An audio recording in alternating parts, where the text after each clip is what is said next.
Masyarakat Yordania tengah ketakutan lantaran diduga diteror oleh Iran. Adapun teror tersebut mulai berdatangan setelah Yordania mengklaim menembak drone Iran yang menyerang Israel. Tak lama kemudian, sumber keamanan regional Yordania mengatakan benda-benda aneh terbang di wilayah udaranya. Yordania menduga benda aneh tersebut adalah drone milik pasukan Garda Revolusi Iran atau IRGC. Pemerintah Yordania mengatakan pecahan peluru jatuh di beberapa tempat tanpa menyebabkan kerusakan ataupun cedera pada warganya. Angkatan bersenjata Yordania mengungkapkan pihaknya akan melawan apapun yang dapat membahayakan keamanan dan keselamatan negara, termasuk saat drone Iran melintasi negaranya pada Sabtu 13 April 2024 untuk menyerang Israel. Yordania memang mengklaim telah menembak beberapa drone dari ratusan proyektil Iran. Namun Israel mengira tembakan pemerintah Yordania menjadi bukti dukungan terhadap Zionis. Sehingga kini Menteri Luar Negeri dan Urusan Ekspatriat Yordania, Ayman Al-Safadi mengatakan akan menyerang Israel. Dikutip dari Tribunnews.com, ia menekankan bahwa Yordania akan melakukan hal yang sama jika drone Israel melintasi wilayahnya. Sikap tersebut dilakukan untuk melindungi warga Yordania di tengah konflik terbaru antara Iran dan Israel. Bupati Sidoarjo Ahmad Mudlor Ali atau akrab disapa Gus Mudlor ditetapkan sebagai tersangka oleh Komisi Pemberantasan Korupsi atau KPK pada hari ini Selasa 16 April 2024. Gus Mudlor diduga memotong dan menerima uang di lingkungan Badan Pelayanan Pajak Daerah atau BPBD Sidoarjo.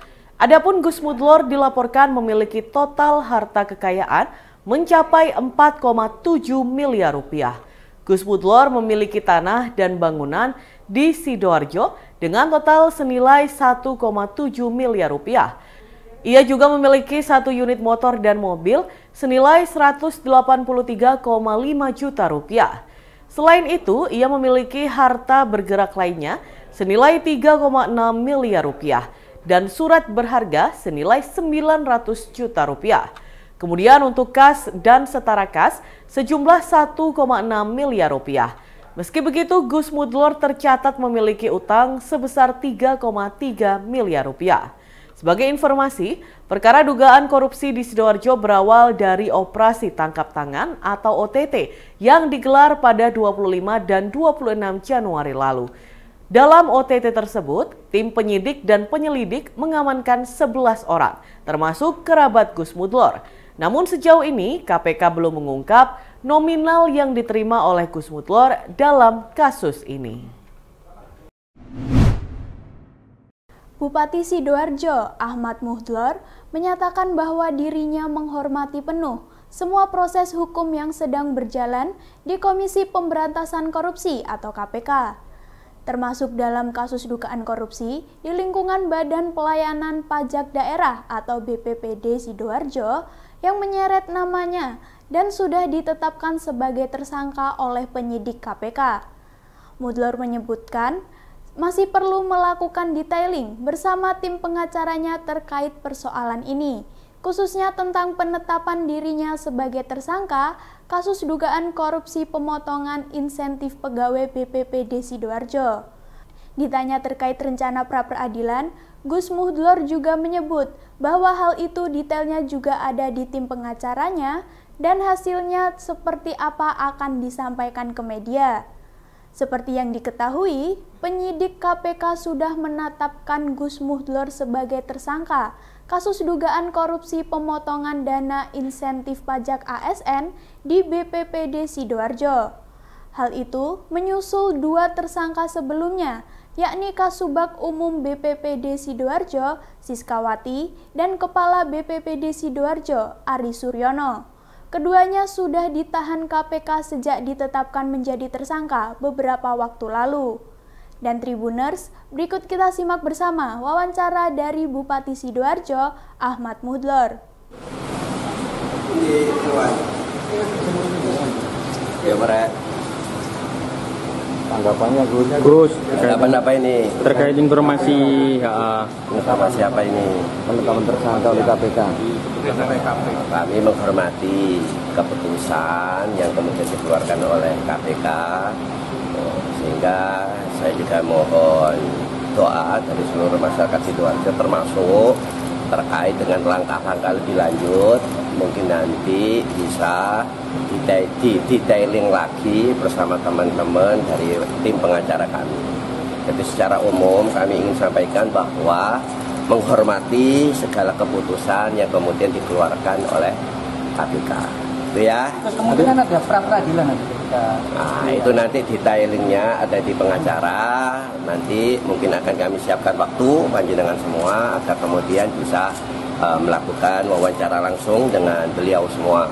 Yang jelas bahwa proses ini kami hormati, dan kemudian karena negara hukum masih banyak yang kemudian bisa ditempuh dan sebagainya, maka secara umum kami sampaikan bahwa kami menghormati keputusan yang dikeluarkan oleh KPK. Ada informasi pemanggilan Gus? Kapan? Cukup ya. Masih Gus. Ya.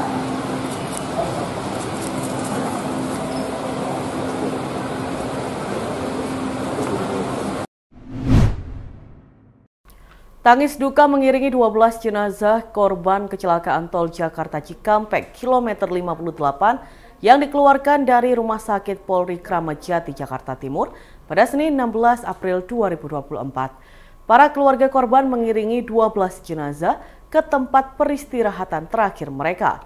Diketahui kecelakaan maut tersebut melibatkan 3 kendaraan, yaitu bus Prima Jasa, Grand Max, dan Daihatsu Terios. Karopenmas Divisi Humas Polri, Brigjen Pol Truno Yudo Wisnu, mengatakan dari hasil kesimpulan sementara, kecelakaan maut tersebut disebabkan oleh kelelahan sopir Grand Max berinisial UK. UK yang terindikasi sebagai sopir travel gelap itu sudah berkendara selama 4 hari dari Jakarta Ciamis dan sebaliknya tanpa henti sejak 5 April 2024. Terkait identitas 12 jenazah, telah berhasil diidentifikasi menggunakan metode kecocokan DNA yang memerlukan waktu sebanyak 6 hingga 7 hari. Sementara itu pihak Jasa Raharja telah memberikan santunan kepada para ahli waris 12 korban kecelakaan maut itu. Meskipun terindikasi mobil yang ditumpangi adalah travel gelap, Jasa Raharja tetap memberikan santunan dengan didasari Undang-Undang Nomor 34 Tahun 1963 tentang dana kecelakaan lalu lintas jalan. Direktur Operasional Jasa Raharja, Dewi Aryani Suzana mengatakan, kecelakaan di tol Japek kilometer 58 itu termasuk dalam kecelakaan 2 kendaraan atau lebih. Dewi menegaskan, ketika terjadi kecelakaan antara 2 kendaraan atau lebih, Jasa Raharja tidak melihat status apakah kendaraan tersebut adalah travel ilegal atau resmi. Suara isak tangis memecah keheningan malam di ruang tunggu Gedung Pemulasaran Jenazah RSUD Syam Rabu Bangkalan pada Senin 15 April 2024. Tidak jauh dari ruang tunggu, seorang pria berinisial BY 56 tahun, warga desa Kecamatan Arosbaya, meregang nyawa di ruang otopsi seusai menjadi korban penganiayaan yang terjadi sekitar pukul 19.30 malam waktu Indonesia Barat. Suasana duka juga menyelimuti sejumlah warga yang berada di luar gedung pemulasaran jenazah. Dari obrolan warga yang masih kerabat dan keluarga korban, BY meninggal dunia di tangan keponakannya sendiri, yakni MS 48 tahun. Pelaku disebut menderita gangguan jiwa. Hubungan keluarga berstatus paman dan keponakan itu dibenarkan oleh Kapolres Bangkalan AKBP Febri Ismanjaya. Meski begitu, pihak kepolisian menempatkan pelaku MS di sebuah klinik di Jalan Soekarno-Hatta atau di depan Mapolres Bangkalan untuk menjalani perawatan. Ia menjelaskan, awalnya pelaku dan korban sama-sama dilarikan ke Puskesmas Arosbaya untuk mendapatkan perawatan medis dengan penjagaan ketat dari personel Polsek Arosbaya dan Opsnal Satreskrim Polres Bangkalan. Adapun pemicu cekcok mulut itu masih dalam proses penyidikan. Pihak Polsek dan Reskrim masih mendalami modusnya, termasuk melengkapi keterangan para saksi di lapangan. Febri tidak menjelaskan secara rinci terkait luka yang diderita pelaku. Begitu juga luka pada tubuh BY yang menyebabkan korban meregang nyawa. Namun ia memastikan bahwa keduanya sama-sama menderita luka akibat senjata tajam. Dan Tribuners, berikut kita simak bersama wawancara dengan Kapolres Bangkalan AKBP Febri Ismanjaya. Tadi kejadian kurang lebih pukul jam 19.00 di Desa Arsbaya, Kecamatan Arsbaya, yang terjadi penganiayaan agak keras dan orang meninggal dunia. Korbannya itu B, sedangkan pelakunya ini inisialnya M. Ini berawal dari cekcok mulut antara kedua, dan ini masih ada hubungan keluarga. Itu terjadi penganiayaan dengan menggunakan senjata tajam, sehingga salah satu dari korban ini meninggal dunia. Status hubungan keluarganya? Antara paman dan ponakan. Yang paman itu korban? Oh, iya, sebagai korban. Usianya 58 tahun. Cekcok 56 tahun. Cekcok mulutnya masalah apa? Nah, ini lagi dalam proses penyidikan. Kami juga kan tadi teman-teman dari Reskrim Bangkalan dan Polsek Arsbaya sedang mendalami modusnya apa, terus melengkapi keterangan dari saksi-saksi di lapangan. Pasca kejadian yang mengamankan pelaku siapa nih? Tadi langsung dibawakan awalnya setelah kejadian itu kedua korban dan pelaku ini dibawa ke Puskesmas Arsbaya. Di sana dilakukan pengamanan oleh teman-teman dari Polsek. Pelaku sempat luka kayaknya dan tangannya. Dua-dua luka. Dari pelaku luka, dari korban juga luka. Berarti sempat terjadi duel kan? Ya seperti itu. Namanya penganiayaan jadi ada. Pantai Lon Malang yang berlokasi di Desa Bira Tengah, Kecamatan Sokobanah, Kabupaten Sampang, Madura, menjadi primadona tempat wisata bagi warga untuk mengisi waktu libur pasca Lebaran pada Selasa 16 April 2024. Terbukti, lonjakan jumlah pengunjung terjadi di destinasi wisata yang menyajikan panorama keindahan pantai utara Bumi Bahari tersebut, bahkan berkali-kali lipat dibandingkan hari biasanya. Kondisi itu terjadi H+1 Lebaran sampai hari ini. Pengunjung yang datang tidak hanya dari wisatawan lokal Sampang, warga dari daerah lainnya di Jawa Timur juga memenuhi area Pantai Lon Malang itu. Owner Pantai Lon Malang, Mas Tuki, mengatakan bahwa kondisi ramainya pengunjung menjadi rutinitas tahunan di Pantai Lon Malang pasca Lebaran Hari Raya Idul Fitri. Terhitung meningkatnya jumlah pengunjung, rata-rata mencapai 2.500 orang setiap harinya, sedangkan di hari biasanya berkisar 500 hingga 600 orang setiap hari. Menurut Mas Tuki, menghadapi liburan Lebaran tahun ini, terdapat penambahan wahana yang telah dirasakan wisatawan di Pantai Lon Malang, seperti perahu kano dan ke depan. Juga ada penambahan zona anak atau arena bermain dikhususkan untuk anak-anak. Ia menambahkan, untuk biaya karcis tidak ada penambahan, karena biaya bersama dengan Ia menambahkan, untuk biaya karcis tidak ada penambahan, karena biayanya sama dengan hari-hari biasanya, yaitu Rp10.000. Sementara itu, salah satu pengunjung dari Kabupaten Pamekasan, Ramadhani, 18 tahun, menyampaikan jika dirinya bersama keluarga sudah 2 kali berlibur pasca Lebaran di Pantai Lon Malang ini. Menurutnya, keindahan yang disajikan Pantai Lon Malang membuat dirinya ketagihan untuk datang kembali, termasuk fasilitas wahana yang lengkap. Selain itu, kuliner di wisata Pantai Lon Malang juga dapat memanjakan pengunjung, mulai dari ikan bakar, sate, bakso, dan lain sebagainya. Dan Tribuners, berikut kita simak bersama video wawancara dari owner Pantai Lon Malang, Mas Tuki, dan pengunjung pantai, Ramadhani. Ramai Mas, pasca Lebaran, kunjungan meningkat 3 kali lipat dari hari-hari biasa. menjadi rutinitas berarti ya pasca Lebaran. Menjadi rutinitas tahunan ini. Ketika libur Lebaran, alhamdulillah membludak kunjungan. Sampai berapa per harinya?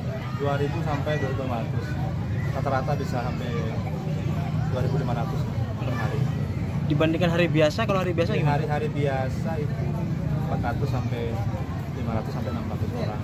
Kalau hari-hari libur kayak gini kan meningkat lah.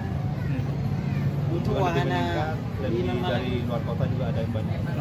Untuk wahana alhamdulillah ada penambahan juga, ada perahu kanu juga. Sudah 3 tahun yang udah ada. Yang nambah baru itu kan hanya perahu kanu. Dan insya Allah ke depan bakal banyak wahana-wahana lain yang kita tambahkan. Rencana apa kan? Rencana zona anak memang.